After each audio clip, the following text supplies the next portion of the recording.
Yes, just give me 1 second here. Okay. All right, good afternoon, everyone. Welcome to the joint meeting for the Rules and Open Government Committee and Committee of the Whole. If we can have a roll call, please. Arenas, Cohen, Davis, Here. Peralez, Here. Jones. Present. You have a quorum. Thank you. So we're going to start out by reviewing the agenda for August 23rd.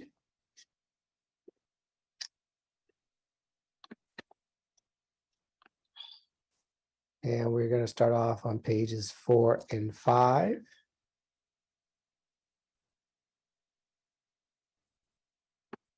Hold on, I'm having a difficulty for the first time ever finding the program. No worries. Just let me know when. Okay. There it is. Okay. So start out with pages 4 and 5.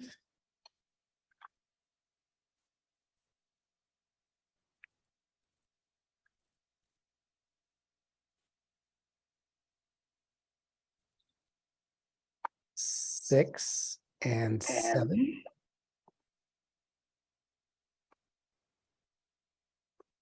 Eight and 9.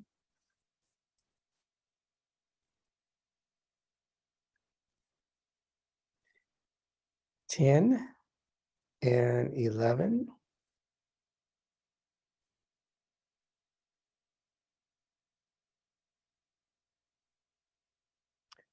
12 and 13. 14 and 15.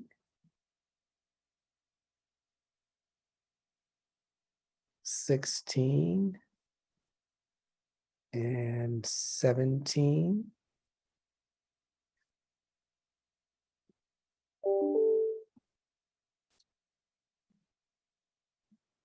And 18. And when we have a motion, will the maker of the motion also include an ad sheet? So we'll now go to the public for public comments. Blair Beekman, Hi, Blair Beekman here. Thanks for the meeting today. To speak to item 2.8 about master consultant agreements for professional services or safety professional services. It's an agreement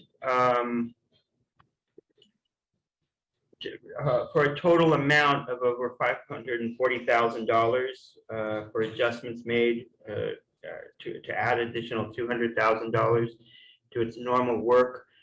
I just wanted to comment that we're addressing a wide range of consultant services in San Jose at this time. You had a really interesting item on your council agenda yesterday on just consultant agreements that could take place. Like I said, there's a wide range of ways that we need consultants in the future.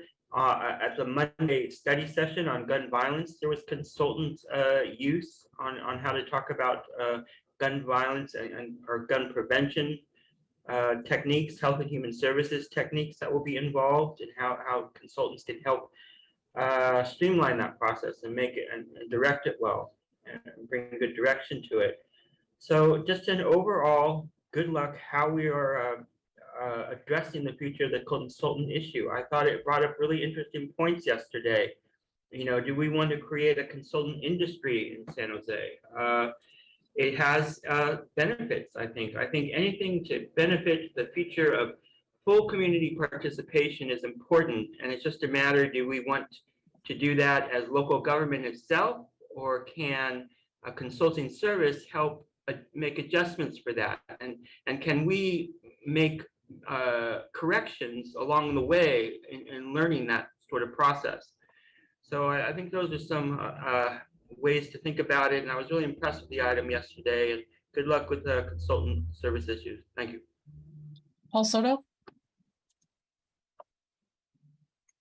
Yes, Paul Soto from the Horseshoe. My apologies if if my comments veer to the left or right of someone's opinion. However, what Blair was saying right now was significant. The number one, the combing through the agenda is like fast. I don't I'm sorry, I don't speed read. I'm not the Evelyn Woodhead speed reading course. I don't. So my apologies if my reading skills can't like go through it that quickly. But with respect to consultants, a consultant has its advantages and limitations. They can remain, there's a degree of objectivity that they can bring that is appreciated, but there's also a degree of ignorance because the consultant has absolutely no clue and is not approaching what he is seeing in the environment and then connecting that to a generational or historical injustice. That's not his role, and I don't blame him for that. I do not hold the consultant accountable for that. I hold the city accountable for it. And I think that the city is what the city is doing is using the consultant so that that topic and that historical generational injustice and issue does not come to the fore because there's a buffer. And, because I've seen it too many times. I know bureaucracies. I've dealt with them all my life.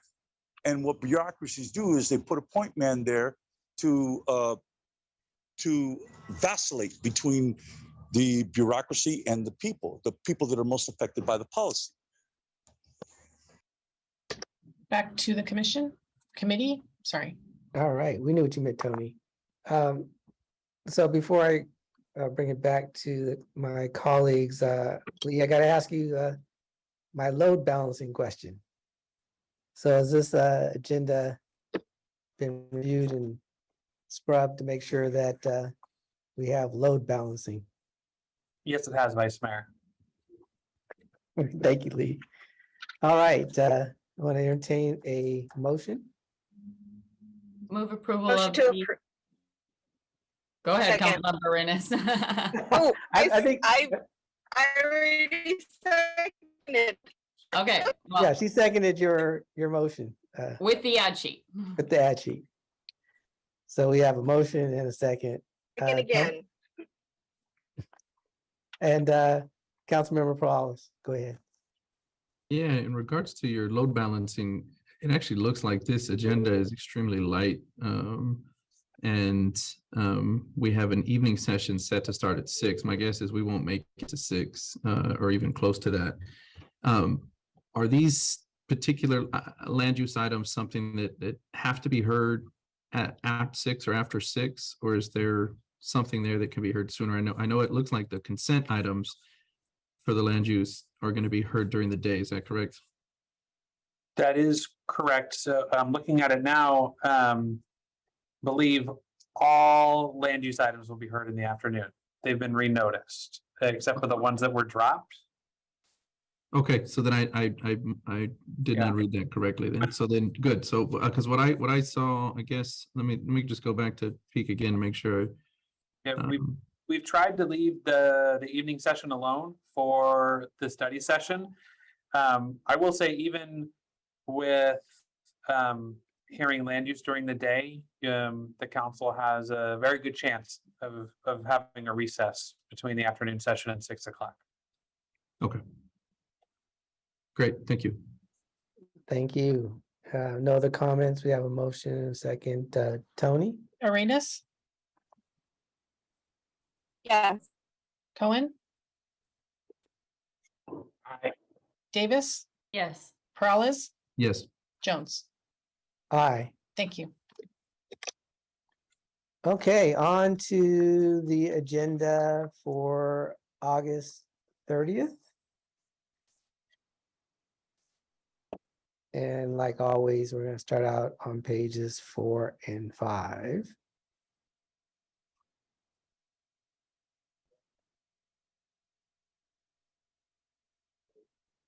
Pages 6 and 7.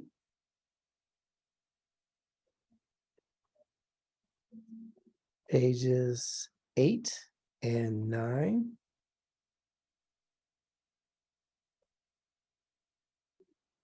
Pages 10 and 11.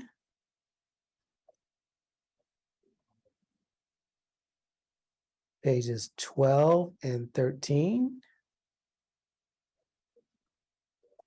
And page 14.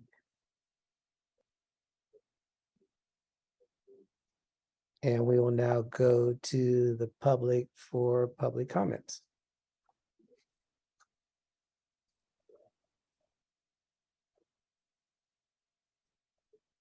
Sorry, Paul Soto, my mic was off. No worries. Thank you. Paul Soto from Horseshoe.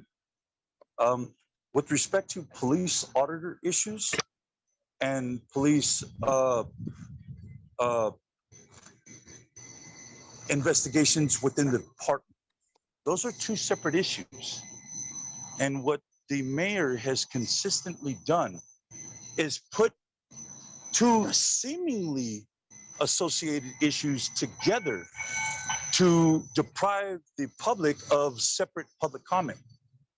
And so what I'm asking one of the members of this committee, if they can remember, if you can please keep a very clear distinction.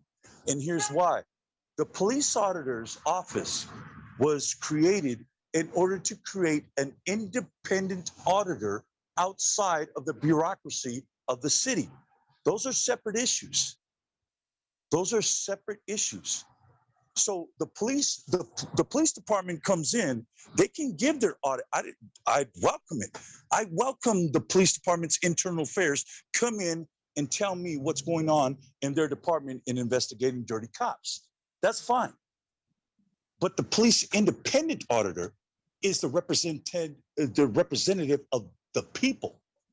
So there's a very clear distinction there, and I would like that distinction made within the context of this meeting. That's all. It's very simple. Because what happens is that the mayor just like real nonchalantly and casually, we'll just put them together. And they are very separate. And so if I'm wrong and there is no real distinction between the two, then correct me. I will stand corrected. I don't mind being corrected. In fact, I welcome being corrected. But if I'm not, and they are distinct departments, that one is the part of the bureaucracy and one is a part of the people. Blair Beekman? Blair Beekman here. Just a reminder that I guess this is an August 30th council meeting. On August 30th is the independent police auditor and the San Jose Police Department Internal Affairs report. It's been moved to that date. Hopefully that will be August 30th, just to mention, so everyone can be there. Item 6.1, you have geothermal agreements for energy power, community energy use, I guess. Interesting. Thank you that we're talking about geothermal. I hope that San Jose can make clear what they are, why they are so much against hydropower. Especially from northern regions. I would like to better learn what that fear is and why you choose nuclear over hydropower from the north. I can understand that from Mexico and Central America, hydropower being a question, but from the north, it should be, I think, possibly more used. I hope that can be an interesting conversation. What else is there? Oh, your land use items. Oh yeah, you also have something about water issues and reports of water quality. I hope this can be a time to begin to feel free and safe, that we can be open to talk about where the water table is at in the Bay Area, and we can talk about sea level rise honestly and openly and not be afraid. And it doesn't have to be alarmist, but just give the facts of where we're at with sea level rise in the Bay Area at this time. Land use items, good luck how to talk about urban villages in terms of very low, extremely low income, and mixed use ideas. And finally, with the equity roundtable issues, maybe I'll save that for public comment time. Just I hope that if it's okay, I'd like to save that for public comment time if that's okay today. Thank you. Brian Darby? about to drop off in 4 minutes, sir. Oh. Probably, Okay, thank you. Yeah, I'd like to, thank you. I appreciate it. Thank you. I'm sorry about that. I'm trying to do 3 things at once. I just clicked on, I think that auditor's report, I had a chance to glance at it. I didn't read it all. That should take a lot of time. There should be a pause and to think about it, because there's situations that, there's obviously miscommunication, because what was in the spotlight is quite a bit different than what was in the mayor's. So it's really clear to us what the position of the auditor is, what the timeline is in solving any issue. And that helps morale for the police too. This isn't just like, let's beat up on the police. It's let's not beat up on anybody. I mean, in a figurative sense. I'm sorry, I couldn't think of a better phrase. Because I looked at last night, Liz Cheney's concession speech. If she's willing to do that, we should be willing to just try to reach across the quote unquote aisle and really be very clear, because we really are in it together. Like it or not, we're all on the same planet. I know it doesn't sound like a big deal, but the police auditor's report drives how the city interacts with police. And being a policeman is extremely hard, and things change extremely fast, and you're making split decisions within seconds. So Representative Mr. Prowlis can tell you that, and other people who've been on the force. And we really need to honor that, and also the oversight. I hope that made some sense. I know it wasn't worded well. Thank you. Back to the committee. Move approval. Chappie, you're Second. muted. Second. Thank you. What I just said was brilliant and you guys missed it. So we have a motion and did I hear a second? Yes. All right. And Lee, I'll spare you the load balancing question on this agenda until next week. Thank you, sir. All right. Tony? Arenas, Yes. Cohen, aye. Davis, Yes. Peralez, Yes. Jones. Aye. Thank you. Okay, next is the consent calendar. And we'll go right to the public.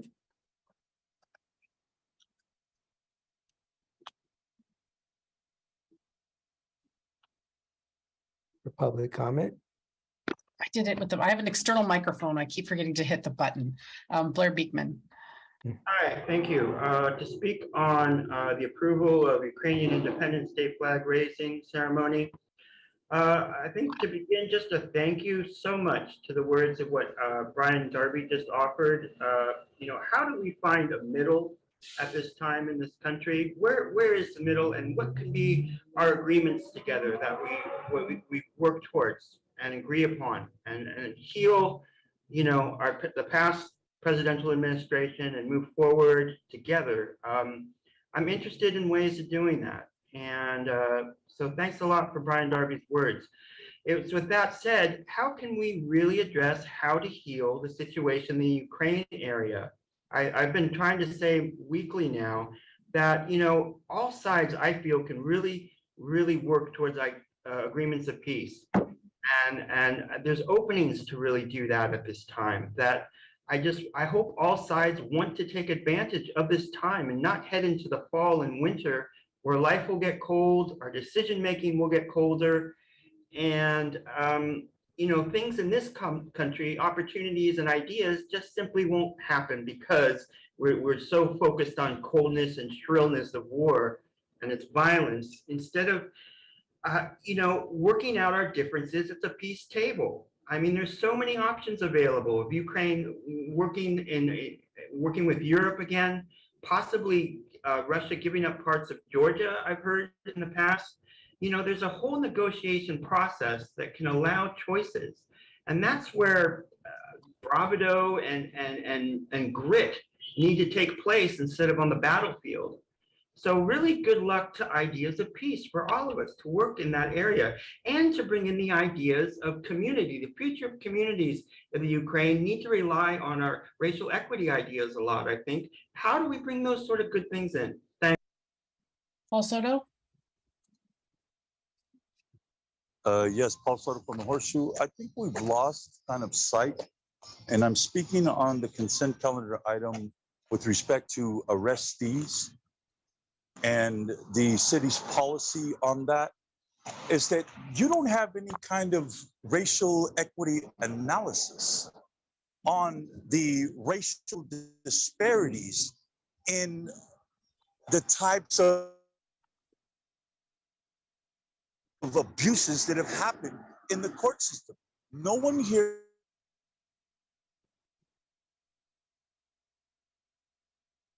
Paul, will you turn around and put your hands behind your back, or will kill you. That's how you arrest your enemies. What I'm looking for is to All Paul, right, we lost your audio. Actually, I think he's lost from the meeting. Back to the committee. okay. I'll entertain a motion on the consent calendar. I'll move approval. All right, Second. okay, it's been moved and seconded. Councilmember Davis. Thanks. I just have a clarifying question. Just want to make sure I understand. The Santa Clara, County of Santa Clara and City of San Jose joint meeting is just for the committee members, right? It's not and a committee of the whole. That is correct. It is just for the county committee, and the city committee is currently structured. Okay. Just wanted to make sure. Thank you. Great. And so we have a motion and a second. Tony? Arenas, Yes. Cohen, Aye. Davis, Yes. Peralez, Yes. Jones. Aye. Thank you. Okay, we are on to open forum. Blair Beekman. Hi, Blair Beekman here. I've worked on a speech for a couple of days. Hope it goes well here. To be clear, for months, hold on. I'm starting the wrong space. To better speak to my public comments of the past few days on the future how to address gun issues in San Jose. To be clear, for months now, I've been trying to offer a public comment time that people who are somewhat upset at the new San Jose gun fees can direct their anger and energy towards better public oversight practices for the entire community. And to be sure, funding by local government and consultant use is being used well and going in a good direction to address the needs of things like counseling services for local neighborhood violence and domestic violence issues in San Jose, major causes and why there is gun violence in San Jose and the SFA area. These can be ways in how we can all learn, grow, and move together towards the ideas of health and human services and more open shared dialogue as how to better develop a community future of peace, open local democracy, and sustainability. And what Brian has mentioned, really bring the community together, to address our issues as a whole community process. And I think it's a really interesting time we can do that here in San Jose because it is good ideas, I think. We need to, how do we bring that around so we all can understand that and have different parts working towards things for the good of the community.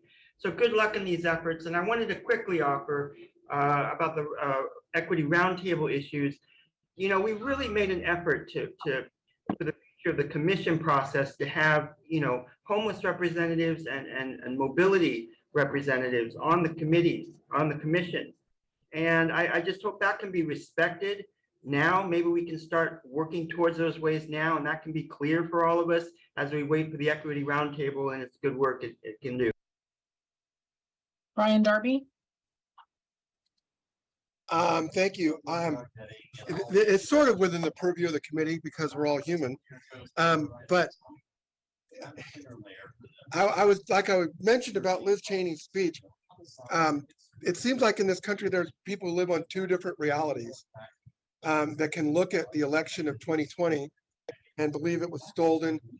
I personally read through every single publicly available transcript of every single one of the 60 plus court challenges by President Trump, and there was absolutely no evidence. when they were asked in the Georgia case, it's right on an audio file. The judge asked the lawyers, are you saying there was fraud? And they said it's clear as day because they're officers of the court and they're under oath. No.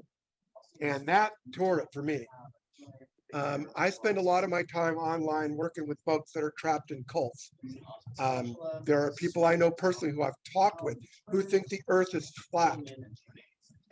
When it was just out in the wizard land, it didn't matter. But now people have the power, or at least some power, to set policy by that. The worst, most dangerous situation facing us as a species is magic thinking. It doesn't work. It never has worked. It can't work. Data and policies are long-term. They should be thought of in generational issues, like the redlining stuff that's been discussed here. It took centuries of damage, and we're just now maybe making a hitch on it. So we need to be in it for the long term.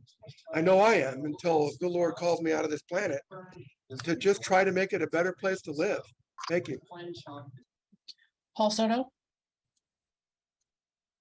Also from the Horseshoe, on May 30th, May 27th, I was released from custody after doing 100 days in jail for an eavesdropping charge of a recorded conversation that I made of Rebecca Admondadis' boy. A couple of days later, I walked to Peter Allen's house, not knowing that it was his home. I went and I knocked on the door because he had a sign outside that said, vote for Rob Perales. Knocked on his door. I asked him for a conversation. He said, yes. We spoke for a half Hey, hour. Paul. Hello? Hello? Paul, I don't think this is appropriate. This is public comment. It's, Yeah, it's but, public comment. but it has So to be it's related open to- forum, and you're telling me, I'll accept that this is not the appropriate place, but so can I like get more time because you interrupted me? No, if you want to. Okay, no, as a matter of fact, just, no, I'll just go on. I will accept your check, Vice Mayor. I accept your check. What I'd like to talk about is arrests and the power of the state to conduct an arrest on a human being. Okay, this city has an active police report on me as a result of my participation in these meetings that they made last week. An active police report. You guys think that my natural place is in a cell, is in jail, in prison. That is where you want me because you keep filing police reports that will put me there. Okay, they're filed by, we all know who. I'm not going to say it because if I say a name, that can get me arrested and put in a cell. That's how petty this committee is. That's how petty this city is, and they're not going to get it. Back to the committee. All right, this meeting is adjourned.